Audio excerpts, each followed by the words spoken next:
This is literally the first start, anything could happen.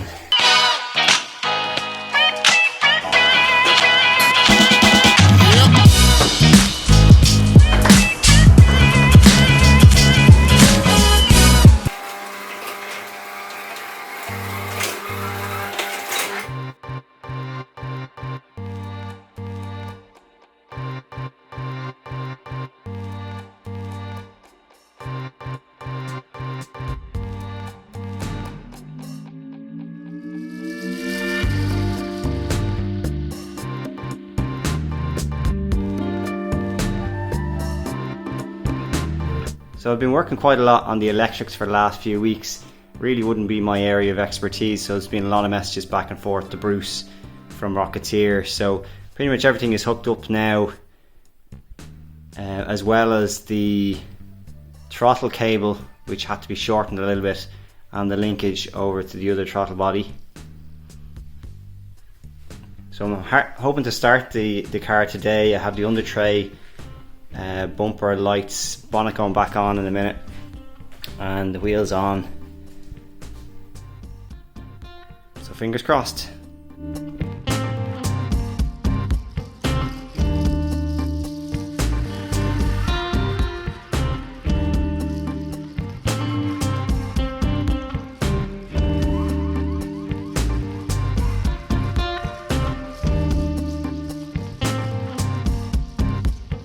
This is literally the first start, anything could happen. I'm not gonna before you around.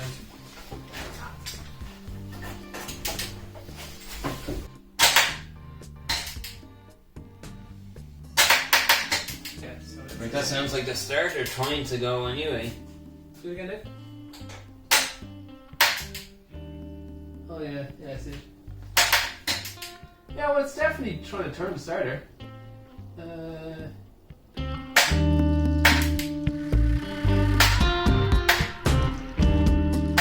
You go fully off.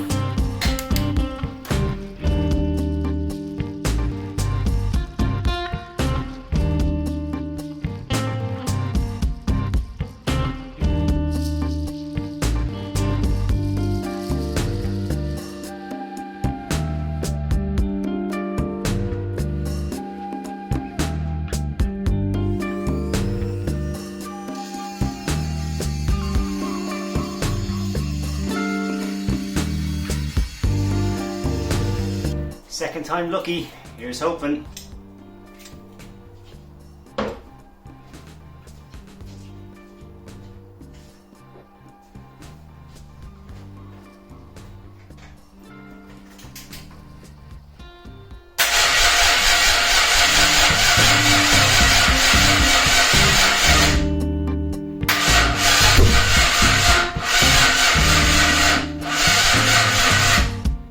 Battery doesn't sound too healthy. I'm just going to check if there's any fuel pressure on the gauge as I'm cranking.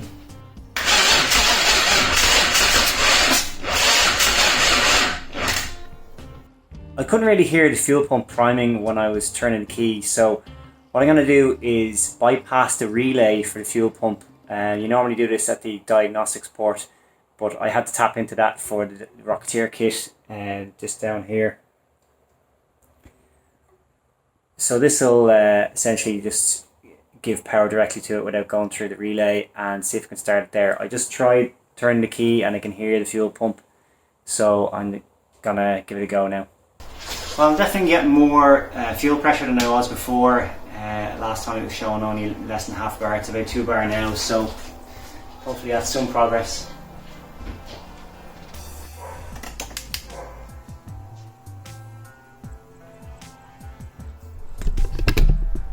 I think part of the problem now is that the battery's actually running a bit low because I've been trying to crank for so long, so I might have to wait for it to charge up a bit. There is a possibility that the fuel pump isn't up to the job for the 3 litre engine, so. Okay, here's the first thing I'm going to try. I'm going to change this fuel pump relay. It's just under the steering wheel on the right hand drive cars. Second thing I'm going to try is the main relay, which is just in the engine bay here.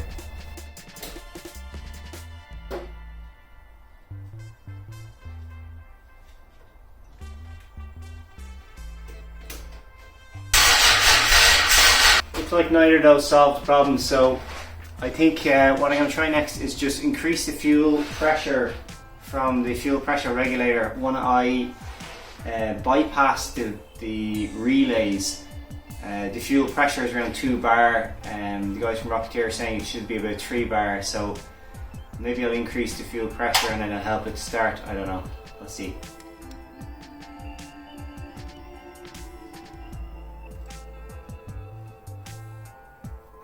Now I'm just going to bypass the fuel pump relay and see what pressure I've got here, and then maybe try and start it.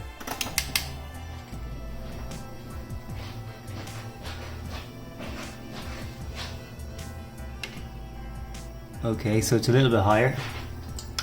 Looks like it's closer to the 3 mark now.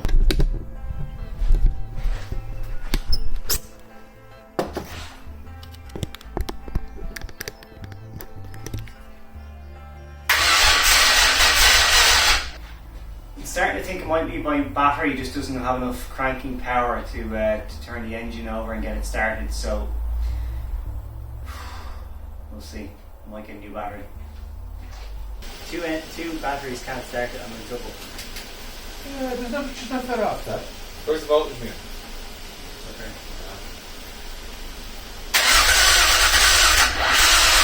A guy called Roman Chungi from YouTube replied to my last video mentioning that my TPS sensor might actually be set up in the wrong orientation, that it should have some tension on the spring here for it to actually read correctly. I had it on like this, basically following the pattern of the plate here, but there's no tension there at all. There's a spring inside here, so I think by looking at some of the photos of the Rocketeer's Instagram account, that it should be more like this orientation.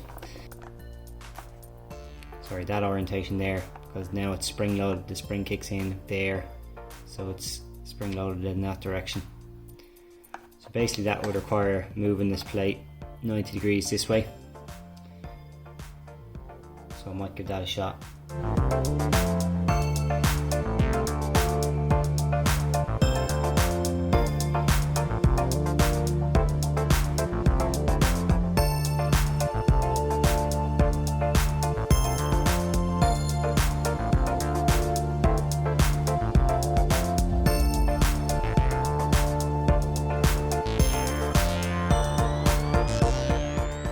Alright, I changed the orientation of the TPS sensor here, so I'm going to give it a start.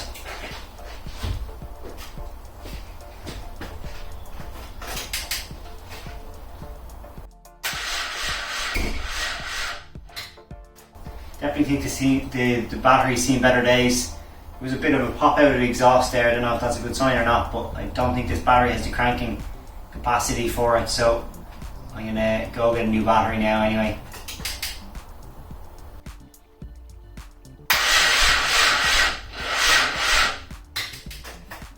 Definitely dead. Alright, this is the new battery. It's got a hell of a lot more cranking power than the last one. Don't worry, I'm going to be venting this out as well. So it's not a gel battery, but I don't think the original Panasonic MX5 battery would have the ability to crank the Jaguar engine. They claim these batteries are sold as fully charged, but when I connect it up to the charger, not quite there yet. I might just try and start it all the same, see how it goes.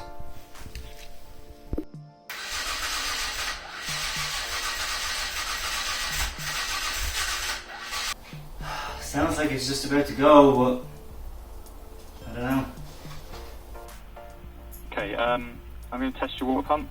You ready? Yep. Yeah, I can hear it there now. Yep, okay. Test your fan.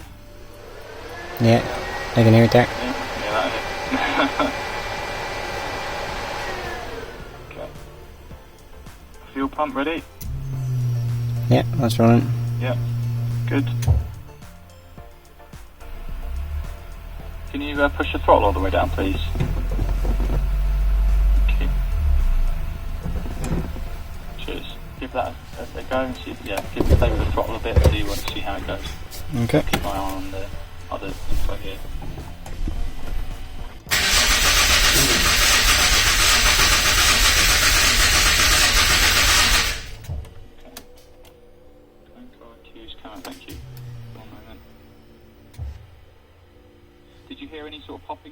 at all?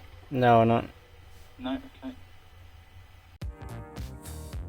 Just chatting to Stuart there from ME Motorsport Electronics, and very, very helpful. Went through everything, updated the firmware remotely, and made sure the software is reading all the sensors. So he can't see any reason why it's not starting. He said that the RPM of the starter was a little bit on the low side, but that could be down to, you know, how often I've been trying to start it today, and the battery might be a bit low. So his recommendation was to essentially take out the spark plugs, make sure they're not wet, and if they are, let them kind of dry off before reinstalling them. And then going back through the same process I did this morning myself, which is to manually check each coil and each injector through the ECU software, where you can manually turn on each one of the 6. You can listen out for the clicks. There's another way to do it, which he mentioned, which is to take out the coils and actually, you know, spark them off the engine cover, essentially, just to make sure the spark is actually actively working. Don't really like the idea of that, to be honest, but I'll give it a go if nothing else works. So first off, I'm gonna try and take out the plugs, which on this engine you have got to take off these inlet manifolds to get to them, because they're in there.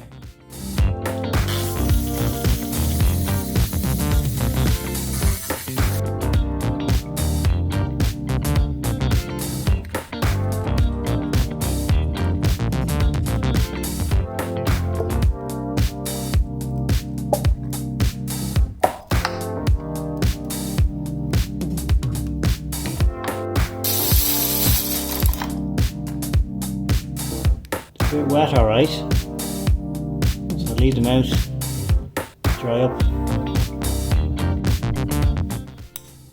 So I'm just checking the coils here. This is coil 1. I can see the spark jumping to this lead that I set up, which is grounded to the engine. So I'm going to go through each of the coils to make sure they're all working correctly.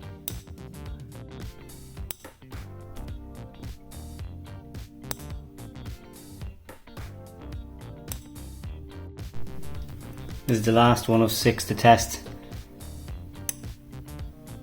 So now that I know that the coil packs are all working, the plan is just to leave the spark plugs out and also all the coil packs out, and just let any petrol evaporate overnight, and then try it again tomorrow.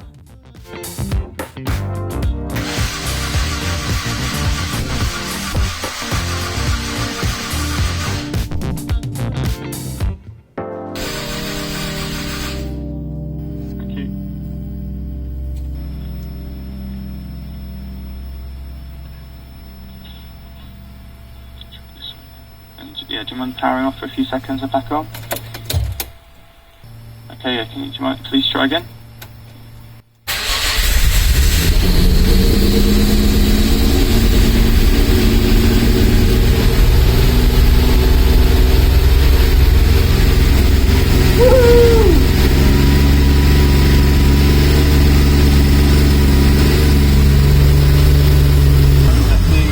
RPM down a touch or not? Sorry, I couldn't hear you there. It's so loud. That's okay, no, it's fine. Yeah. It's probably a good thing, because it's nice sound from the engine. That's fine. Okay, that's good. I think I know what the issue is then. So it runs in weighted spark mode, but not fully sequential. It might be the phasing of the cam sensor. So I can get it to run in fully sequential. I think I just need to change the trigger offset. So it's just maybe an engine variation, or which sensor is plugged in, or whatever, or which way around it's plugged in. Give me 1 second, I'll just check what number I need to change it to. Sure, yeah, okay. And then we should be able to get it running in fully sequential mode as well.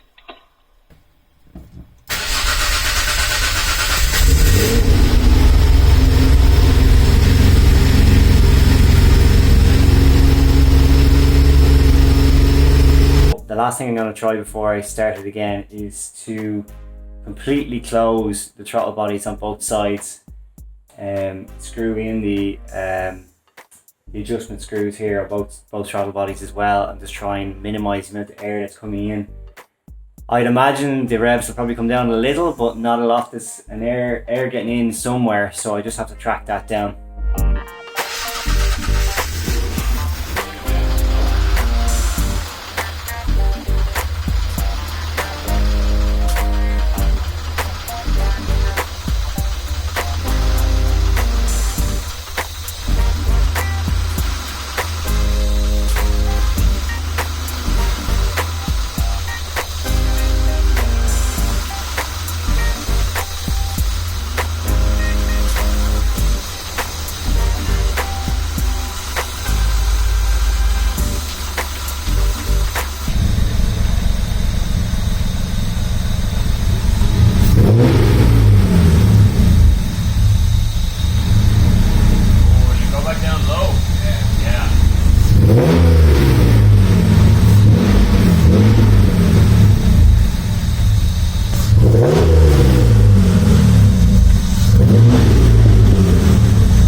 does it drop down when it goes down? 650. Yeah, it's gone to 6, man. It's gone low.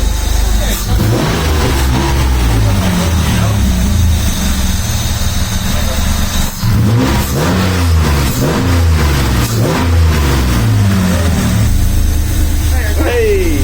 Now let it all the way out. Take your foot off completely. That's just the rear brake. Don't worry about that.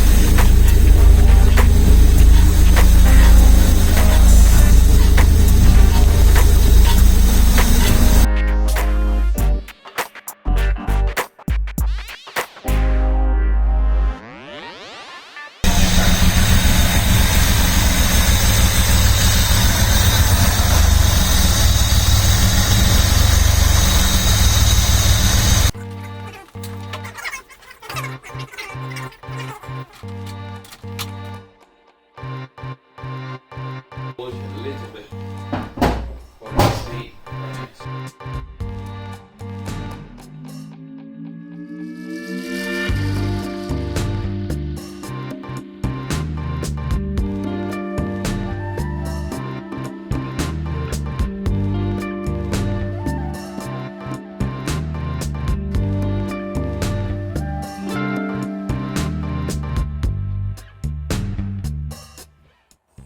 The bonnet's now on, the license plate's back on, it's back down on the ground.